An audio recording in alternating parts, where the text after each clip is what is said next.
Hi guys. இந்த வீடியோவில் வந்து பார்த்தீங்கன்னா கரண்ட்டாக நிஃப்டி இருக்கக்கூடிய அந்த சுச்சுவேஷனையும் நிஃப்டியில் வந்து எதனால் இப்போது டவுன் ட்ரெண்டில் இருக்குது அப்படிங்கிறதையும் ஒரு அனலைஸ் பண்ணியிருக்கேன். ஸோ என்னுடைய பாயிண்ட் ஆஃப் வியூ வந்து நான் உங்கள்கிட்ட ஷேர் பண்ணுறேன். நீங்களும் அதை வச்சு உங்களுடைய பொசிஷனை வந்து கொஞ்சம் இம்ப்ரூவ் பண்ணுறதுக்கு நீங்கள் பிளான் பண்ணிக்கோங்க. இப்போ வந்து பார்த்தீங்கன்னா ஃபர்ஸ்ட் ஆஃப் ஆல் வந்து டெக்னிக்கல் வந்து பார்த்தோம் அப்படின்னா டெக்னிக்கலில் என்ன நடந்திருக்கு அப்படின்னா கிளியராக வந்து price action based on price action தெரிஞ்சவங்களுக்கு தெரிஞ்சிருக்கும்.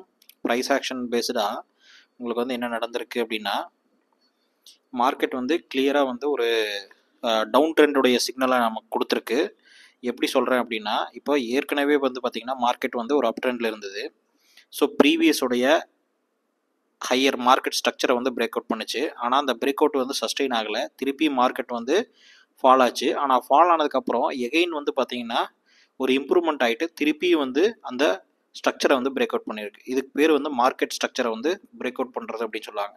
ஸோ இந்த இடத்துலையே இந்த மார்க்கெட் ஸ்ட்ரக்சரை இந்த இடத்துல பிரேக் அவுட் பண்ண உடனேயே மார்க்கெட் வந்து வீக் ஆகிடுச்சு. இந்த இடத்துல பிரேக் அவுட் பண்ணப்பவே ஓகேங்களா. ஸோ இப்போ நம்ம வந்து என்ன பார்க்குறோம் அப்படின்னா இங்கே வந்து வீக்கஸ்ட் ட்ரெண்டை நம்ம வந்து பிரேக் அவுட்டை நம்ம வந்து கிளியராக வந்து ஒரு மார்க்கெட் ஸ்ட்ரக்சரை வந்து பிரேக் அவுட் பண்ணிக்கிறத பார்க்குறோம். இது வந்து பேஸ்ட் ஆன் ப்ரைஸ் ஆக்ஷன். இந்த ப்ரைஸ் ஆக்ஷனை பற்றி தெரியணும் அப்படின்னா வீடியோடைய எண்டில் நான் சொல்கிறேன், நீங்கள் பாருங்கள். ஸோ இப்போ வந்து என்னென்னா கிளியராக பார்த்தீங்கன்னா இந்த கேண்டில் நீங்கள் நோட் பண்ணீங்க அப்படின்னா கிளியராக வந்து ஒரு பையருடைய ஸ்ட்ராங்கான ஒரு கேண்டில். ஏன்னா மார்க்கெட்டில் வந்து ஒரு கேண்டில் வந்து டவுன் சைடில் ஒரு பின்பார் வரும். அந்த பின்பார் இப்போ எக்ஸாம்பிளுக்கு பார்த்தீங்கன்னா இந்த கேண்டில் பாருங்கள், இந்த கேண்டில் கூட பாருங்கள். இதெல்லாம் வந்து பார்த்தீங்கன்னா டவுன் சைடில் ஒரு பின்பால் வரும். புல்லிஷ் கேண்டிலாக இருந்தால் கூட டவுன் சைடில் ஒரு பின்பார் வரும். அதாவது வந்து மார்க்கெட் வந்து ஃபஸ்ட்டு செல்லருடைய கண்ட்ரோலுக்கு போயிட்டு எகைன் வந்து பையருடைய கண்ட்ரோலுக்கு வந்ததாக நம்ம வந்து எடுத்துக்குவோம். ஆனால் என்னென்னா இந்த இடத்துல கிளியராக நம்ம மார்க்கெட் வந்து கீழே பின்பாரே வரல ஓகேங்களா. அதுவும் க்ரீன் கலர் கேண்டில். அதனால் ஓப்பன் டு க்ளோஸ் அப்படி நீங்கள் கனெக்ட் பண்ணீங்க அப்படின்னா மார்க்கெட் வந்து இது ஓப்பன் ஆகிருக்கு. அதுக்கப்புறம் மார்க்கெட் இங்கே க்ளோஸ் ஆகிருக்கு. ஸோ ஓப்பன் ஆன அடுத்த செகண்ட்லேருந்தே பையர் டேக் ஓவர் பண்ணியிருக்காங்க. ஸோ கிளியராக மார்க்கெட் ப்ரைஸ் இந்த இடத்துல விழுந்த உடனேயே பையர் வந்து பை பண்ணியிருக்காங்க. ஸோ இதுதான் வந்து கிளியராக ஒரு புல்லிஷ் சைனுடைய ஒரு கேண்டில். அப்போது உங்களுக்கு கிளியராகவே உங்களுக்கு ஒரு விஷயம் புரிஞ்சிருக்கும். இந்த இந்த இந்த ஏரியாவே பார்த்தீங்கன்னா மல்டிபிள் டைம் வந்து மார்க்கெட் வந்து டிஃபெண்ட் பண்ணியிருக்கு. ஸோ இந்த என்டையர் ஏரியா இந்த 24,400 இருக்கு இல்லையா, இந்த 400 ரேஞ்சு வந்து பார்த்தீங்கன்னா கிளியரான ஒரு சப்போர்ட் லைன். இந்த சப்போர்ட் லைன் வந்து அடுத்து இங்கே டச் ஆகிறதுக்கான வாய்ப்புகள் வந்து மிக பிரகாசமாக இருக்குது. ஆனால் இந்த இடத்துல வந்து பார்த்தீங்கன்னா டச் ஆகலை அப்படின்னா டச் ஆச்சு அப்படின்னா இதை பிரேக் அவுட் பண்ணுச்சுன்னா இன்னுமே பெரிய ஃபால் இருக்கிறதுக்கு வாய்ப்பு இருக்குது. இந்த 24,000 அப்படிங்கிற இந்த சைக்கலாஜிக்கல் நம்பருக்கு வர்றதுக்கு வாய்ப்பு இருக்குது. அப்படி இல்லைன்னா நீங்கள் இந்த இடத்துலேருந்து ரிவர்சல் விடுறதுக்கான ஒரு வாய்ப்பு இருக்குது ஓகேங்களா. இல்லை கன்சாலிடேஷன் ஆகும். ஆனால் இந்த இடத்துல தான் கன்சாலிடேஷன் ஆகிறதுக்கு வாய்ப்பு இருக்குது. ஸோ இப்போது நல்லா பார்த்தீங்க அப்படின்னா டெக்னிக்கலாக வந்து ஒரு பீரிஷ் மூவ் வந்து நல்ல ஒரு ஸ்ட்ராங்கான ப்ரொஜெக்ஷனில் வந்து மார்க்கெட் காமிச்சிருக்கு. லாஸ்ட்டு 3 நாளாக பார்த்தீங்கன்னா கண்டினியூஸாக டவுன் ட்ரெண்ட் சரிங்களா. கண்டினியூஸாக லாஸ்ட்டு 3 நாள் பார்த்தீங்கன்னா கண்டினியூஸாக மார்க்கெட் வந்து ரெட் கேண்டில், நல்லா பீரிஷ் கேண்டில்ஸ் எல்லாமே. ஸோ அதுலேயும் இந்த நடு கேண்டல்லாம் நல்ல ஒரு பீரிஷ் கேண்டில்ஸு. அதில் தான் இந்த நடு கேண்டில் தான் பிரேக் அவுட் பண்ணியிருக்கு. இதுதான் வந்து டெக்னிக்கலோட நிலைமை. கிளியர் பீரிஷு. ஆனால் ஒரு ஷார்ட் டேர்மில் ஒரு 24,400 ஒரு சப்போர்ட்டும் 24,000 வந்து ஒரு ஹெவியான ஒரு சைக்கலாஜிக்கல் ப்ளஸ் சப்போர்ட்டுமே இருக்குது. ஸோ இந்த 24,000 வந்து ப்ரைஸ் ஆக்ஷன் பார்த்தீங்கன்னா தெரியும். இதில் இன்னொரு பேட்டர்ன் இருக்குது. நான் சொல்ல வேண்டியதில் ப்ரைஸ் ஆக்ஷன் தெரிஞ்சிங்கன்னா உங்களுக்கு தெரியும் இந்த ஏன் 24,000 வந்து எகைன் வந்து சப்போர்ட்டாக இருக்குது அப்படிங்கிறது ஓகேவா. ஸோ இப்போ வந்து இதுதான் டெக்னிக்கலோட நிலைமை. இப்போ வந்து பார்த்தீங்கன்னா அடுத்த பொசிஷன் வந்து நம்ம பார்த்தீங்கன்னா செல்லிங் ப்ரெஷர் எங்கேருந்து வந்திருக்குது அப்படிங்கிறத நம்ம அனலைஸ் பண்ண போகிறோம். செல்லிங் ப்ரெஷர் எங்கேருந்து வந்திருக்கு அப்படின்னா இப்போ நீங்கள் பார்த்தீங்கன்னாலே தெரியும். செல்லிங் ப்ரெஷர் வந்த இடம் வந்து பார்த்தீங்கன்னா எஃப்ஐஐ தான் வந்து கிளியராக வந்து செல்லிங் ப்ரெஷரில் வந்திருக்காங்க. எஃப்ஐஐ என்ன பண்ணியிருக்காங்க அப்படிங்கிறத நம்ம பார்ப்போம். ஜூன் 2025 இந்த நான் போட்டுக்கிற இந்த சார்ட்டை பார்த்தீங்கன்னா தெரியும். இது வந்து எஃப்ஐஐயோடது. இது வந்து இந்த சைடில் இருக்கிற பாக்ஸ் வந்து டிஐயோடது. இப்போது எஃப்ஐஐ பார்த்தீங்கன்னா ஒரு கிளியரான ஒரு விஷயம் பண்ணியிருக்காங்க. ஜூன் 2025 அதாவது போன மாதம் கிளியராக 7,488 கோடி மைனஸ் செல் பண்ணியிருக்காங்க சரிங்களா. டோட்டலாக அந்த மந்தில் டோட்டலாக ஜூன் மந்தில் 7,488 கோடி வந்து 7,488,000 கோடி வந்து செல் பண்ணியிருக்காங்க.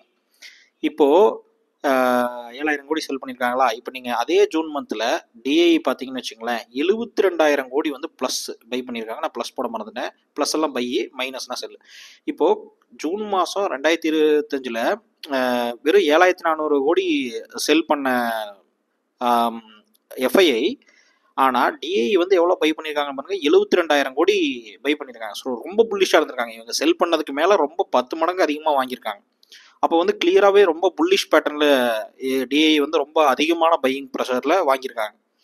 ஸோ இப்போ வந்து என்ன ஆகும்னா, அதிகமான ஓவர் பாட் கண்டிஷன் சொல்லுவாங்க இல்லையா, அதெல்லாம் இங்கே தான் ஃபார்ம் ஆக வாய்ப்பு இருக்குது. இப்போது என்ன ஆச்சுன்னா, எகைன் வந்து பார்த்தீங்கன்னா 7,488 கோடி செல் பண்ணிட்டு ஜூலை மாதம் இந்த மாதம் இந்த லாஸ்ட் 3 கேண்டில் பார்த்தோம் இல்லையா, ஃபாலிங் கேண்டில், அதில் பார்த்தீங்கன்னா 23ஆம் தேதி 4,200 கோடி எஃப்ஐஐ செல் பண்ணியிருக்காங்க.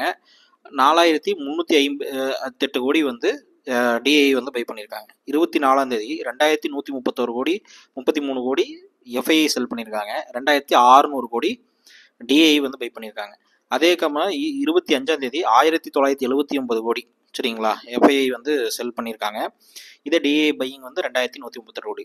நீங்கள் பார்த்தீங்கன்னா ஆல்மோஸ்ட் சிமிலியர் நம்பராக இருக்கும். இங்கே 4,000 கோடி செல்லிங், 4,000 கோடி பையிங், 2,000 கோடி செல்லிங், 2,000 கோடி பையிங், 1,000 கோடி கிட்டத்தட்ட 2,000 கோடி 1,979, 2,000 கோடி செல்லிங், 2,000 கோடி பையிங் சரிங்களா. கிட்டத்தட்ட வந்து என்ன பண்ணியிருக்காங்கன்னா, மார்க்கெட்டில் இவங்க போன மாதம் ஃபுல்லாக புல்லிஷ் மோடில் இருந்திருக்காங்க. ஓகேங்களா, போன மாதம் ஃபுல்லாக புல்லிஷ் மோடில் இருக்காங்க, அதிகமான பையிங் பண்ணியிருக்காங்க. மார்க்கெட்டில் இவங்க பெருசாக வந்து எஃப்ஐஐ வந்து கொஞ்சமாக தான் செல் பண்ணியிருக்காங்க, பெரிய லெவலில் செல் பண்ணல.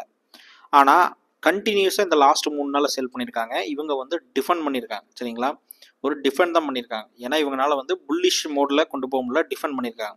ஸோ கிட்டத்தட்ட இதோடைய பேட்டர்னை பார்த்தீங்கனாலே தெரியும் உங்களுக்கு. இந்த என்டையர் ஜோனுமே வந்து உங்களுக்கு கணக்கு வந்துடும். ஓகேங்களா, கிளியராக வந்து பார்த்தீங்கன்னா எஃப்ஐஐ வந்து செல்லிங் பண்ண அதுக்கு ஈக்குவலாக வந்து மார்க்கெட்டு விழுகக்கூடாது அப்படிங்கிற மாதிரி தான் டிஐ வந்து பை பண்ணிட்டு இருக்காங்க. ஏன் விழுகக்கூடாதுன்னு நினைக்கிறதில்ல, ஜஸ்ட் வந்து இவங்க எவ்வளோ செல் பண்ணுறாங்களோ அதுக்கு ஈக்குவல் குவான்டிட்டி மட்டும் பை பண்ணிட்டு இருக்காங்க சரிங்களா. ஸோ ஒரு பேலன்ஸ் பண்ணிட்டு இருக்காங்க. இப்போது மார்க்கெட் என்ன ஆயிடுச்சு, லாஸ்ட் 3 நாளாக இவங்க கண்டினியூஸாக செல் பண்ணுறாங்க, இந்த கண்டினியூஸாக இவங்க வந்து பை பண்ணுறாங்க. ஆனாலும் இந்த ஒரு சின்ன இம்பேலன்ஸ் இருக்கு இல்லையா, அந்த இம்பேலன்ஸில் தான் இப்போ வந்து மார்க்கெட் நிற்கிது. மார்க்கெட் வந்து லாஸ்ட் 3 நாளாக ஃபாலோ ஆகிட்டு இருக்குது. ஏன்னா டிஐ வந்து டிஃபெண்ட் தான் பண்ணுறாங்களே தவிர புல்லிஷ் மோடுக்கு போகல. ஓகேவா, ஸோ இதிலிருந்து உங்களுக்கு எஃப்ஐஐ வந்து செல்லிங் ப்ரெஷர் ஜாஸ்தியாக இருக்குது அப்படிங்கிறது கிளியராக தெரிஞ்சிருச்சு. இப்போ வந்து பார்த்தீங்கன்னா என்ன ஒரு ரீசெண்ட் மார்க்கெட் டெவலப்மெண்ட் நடந்திருக்குது, என்ன இதனால் வந்து நெகட்டிவ் சினாரியோ கிரியேட் ஆகிருக்குது அப்படின்னு பார்த்தீங்கன்னா, வீக் கார்பரேட் ஏர்னிங்ஸ். அதாவது வந்து Q1 ஏர்னிங்ஸ் வந்து கம்பெனியுடைய குவார்ட்டர்லி ஏர்னிங்ஸ் சொல்லுவாங்க. Q1 ஏர்னிங்ஸ் வந்து ரொம்ப ஒரு வீக்கான ஒரு சுச்சுவேஷனில் வந்திருக்குது. அதுலேயும் முக்கியமாக சொல்ல போனால் கொட்டாக் மஹிந்திரா பேங்க் வந்து ரிசல்ட் வந்து ரொம்ப ஒஸ்ட்டாக வந்து ஃபீல் பண்ணுறாங்க அனலிஸ்ட்டு. அதனால் வந்து அதில் ஒரு ப்ராப்ளம் இருக்குது. இந்த கொட்டாக் மஹிந்திரா அப்படிங்கிறது வந்து ஒரு சின்ன பேங்க், ப்ரைவேட் செக்டரில் ஒரு இம்பார்ட்டண்டான பேங்க்கு. ஸோ இதில் என்ன ஆகுது அப்படின்னு கேட்டிங்கன்னா, இந்த இம்பார்ட்டண்டான பேங்க் அப்படிங்கும்போது அது ஃபினான்ஷியல் சர்வீசஸ் செக்டருடைய ஒரு ரெப்ளிகேஷனாக இருக்கலாம், அதாவது வந்து ஒரு இன்டிமேஷனாக இருக்கலாம். இப்போ ஒருத்தர் வந்து டிஃபால்ட் பண்ணுறாருன்னு வச்சுங்க, ஹோம் லோன் வந்து கட்ட முடியாமல் ஒருத்தர் டிஃபால்ட் பண்ணுறாங்கன்னா அதில் நிறைய பேர் டிஃபால்ட் பண்ணுவாங்க. ஆனால் ஒரு நல்ல வேலைக்கு போயிட்டு இருந்த ஒருத்தர் கட்ட முடியாமல் டிஃபால்ட் பண்ணுறாங்க அப்படின்னா அந்த இடத்துல வந்து நீங்கள் முதல் சினாரியோ ஒரு சிம்டம்ஸ் உருவாயிருக்குன்னு அர்த்தம். நல்லா வேலைக்கு போயிட்டு இருந்த ஒருத்தர் திடீர்னு வேலை போயிடுச்சு, அவரால் வந்து கட்ட முடியல அப்படின்னா, ஐடி கம்பெனியில் இருந்தார் வெளியே எடுத்துட்டாங்க அப்படின்னா, அப்போது நீங்கள் பார்க்க வேண்டியது அந்த மாதிரி எத்தனாயிரம் பேர் எடுத்திருப்பாங்க, அப்போ எவ்வளோ பேர் ஹோம் லோன் கட்ட முடியாமல் போகும் அப்படிங்கிற இந்த கொஷின் வரும் சரிங்களா. இது வந்து நான் ஒரு எக்ஸாம்பிளுக்காக சொல்கிறேன். இந்த மாதிரி மைக்ரோ எக்கனாமிக்ஸ்லேருந்து மேக்ரோ எக்கனாமிக்ஸ்க்கு நீங்கள் பார்க்கலாம், மேக்ரோலேருந்து மைக்ரோவில் பார்க்கலாம். ஸோ மைக்ரோவில் பார்த்தீங்கன்னா இந்த மாதிரி நான் சொன்ன மாதிரி ஒரு ஐடி கம்பெனியில் வந்து வேலையை விட்டு தூக்கிட்டாங்க அப்படின்னா அவரால் ஹோம் லோன் கட்ட முடியாது, நிறைய லோன் கட்ட முடியாது, அது வந்து பெரிய ஃபால் ஆகும். ஸோ அது வந்து எங்கே பேங்க்கில் தான் அஃபெக்ட் ஆகும். ஸோ இது வந்து நான் ஒரு எக்ஸாம்பிளுக்கு சொல்கிறேன். அந்த மாதிரி இப்போ கொட்டாக் மஹிந்திராங்கிறது ஒரு பேங்க், இதில் ஏன் ரிசல்ட் டவுன் ஆச்சு அப்படின்னு நம்ம அனலைஸ் பண்ணோன்னா, அந்த செக்டார்லேயே ஃபினான்ஷியல் செக்டார்லேயே ஒரு வீக் பர்ஃபார்மன்ஸ் இருக்குது சரிங்களா. ஸோ இதனால தான் ஃபினான்ஷியல் செக்டார் வந்து ட்ராக் ஆகுது. முக்கியமாக சொல்லப்போனால் ஃபினான்ஷியல் செக்டருடைய வெயிட்டேஜ் வந்து நிஃப்டியில் ரொம்ப ரொம்ப அதிகம். அதனால தான் இது வந்து ஒரு பெரிய பிரச்சனை கலப்புது. இது வந்து நீங்கள் முக்கியமாக பார்க்க வேண்டிய விஷயம். அதே மாதிரி ஐடி செக்டார் இதுவுமே ஒரு இம்பார்ட்டண்டான ஹை வெயிட்டேஜ் செக்டார் தான்.